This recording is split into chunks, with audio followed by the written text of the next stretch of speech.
नमस्कार दोस्तों, आप लोग कैसे हैं। हमारी आज की कहानी है मनहूस बहू।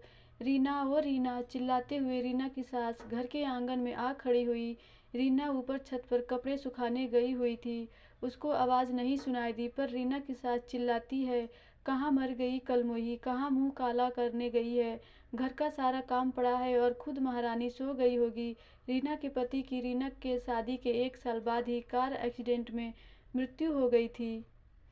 तब से ही रीना की सास उसे अपने बेटे की मौत की वजह अपनी ही बहू को मानती थी।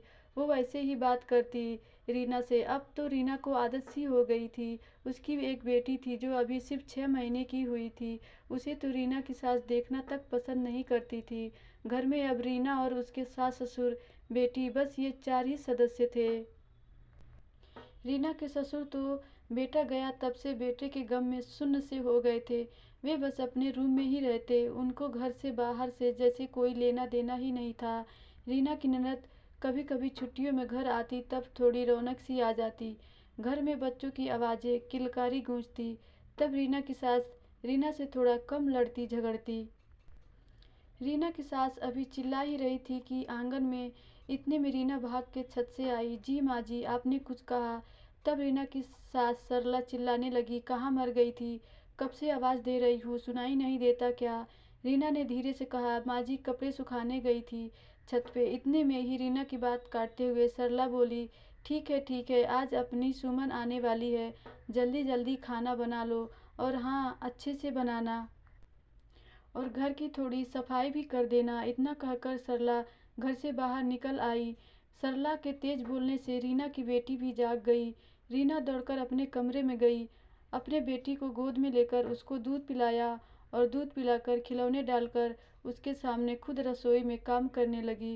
रीना ने जल्दी जल्दी रसोई का काम निपटाया ही था कि उसकी बेटी ने पोटी कर दी। फिर उसको साफ सफाई किया और फिर घर के साफ सफाई में लग गई। चादर बदली और कवर वगैरह बदल बदल कर रीना का गला सूखा जा रहा था। बस पानी का गिलास लेकर बैठी ही थी।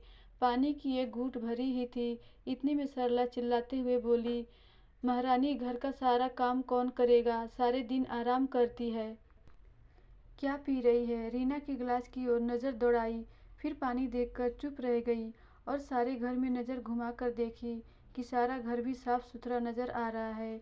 फिर सलाद के लिए टमाटर प्याज वाली पॉलीथीन रीना के हाथ में देकर बोली, सलाद में काम आ जाएंगे, इसे धोकर रख दे इन्हें, जमाई जी भी आ रहे हैं। रीना ने वह पानी के गिलास वहीं रख दिया और चल दी रसोई की तरफ।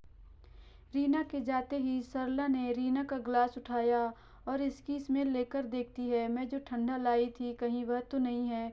फिर एक उंगली डुबोकर टेस्ट की और बोली, नहीं यह तो पानी है। मैं बेवजह शक कर रही थी। रीना बेचारी अपनी बेटी को लिए लिए सब्जियां धोकर रखा ही था। इतने में रीना की ननद सुमन और जमाई जी की एंट्री होती है घर में। सरला तो खुशी के मारे फूली न समाई और बेटी को गले से लगाकर तेज से रोने लगती है, आज तो मुझे भरपेट खाना मिलेगा, आज मेरी बेटी जो आ गई है, मेरा बेटा ही तो गया है, तू क्या बेटे से कम है। तुझे देख लेती हूँ तो सारे गम भूल जाती हूँ। सरला ने अपने आंसू पोंछे और जमाई जी को गेस्ट रूम में बिठाया और सुमन के साथ बैठ गई। रीना ने सबको पानी और ठंडा और कुछ नाश्ता दिया और फिर खाने की तैयारी में लग गई। सुमन के बच्चे रीना को मामी मामी करके चिपक गए। सुमन के आ जाने से रीना और उसकी बेटी का मन लगने लगा था।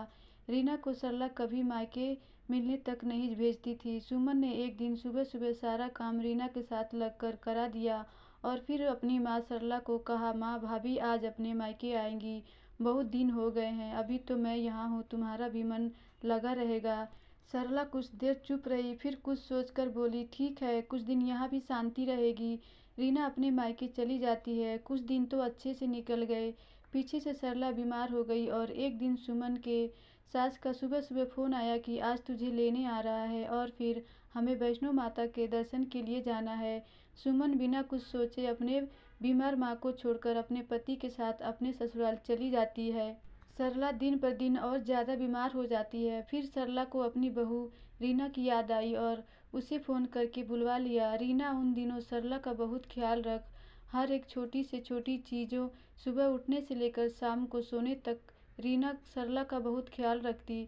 सरला अब ठीक होने लगी थी। तब सरला एक दिन बोली, बहू, मेरे बेटे जाने के बाद मैंने तुझे कभी सीधे मुंह बात नहीं की। हमेशा ही बुरा भला कहा, तूने कभी उल्टा जवाब नहीं दिया, ना ही कभी अपनी पोती को गोद में लिया। तब भी तुझे एक बार फ़ोन करने पे ही तू यहाँ आ गई और मेरा इतना ख्याल रखा, और मेरी बेटी होकर भी जो यहाँ थी तब भी मुझे बीमार छोड़कर चली गई। आज से तू ही मेरी बेटी है और मैं तेरे साथ इतना सब किया उसके लिए मुझे माफ़ कर दे।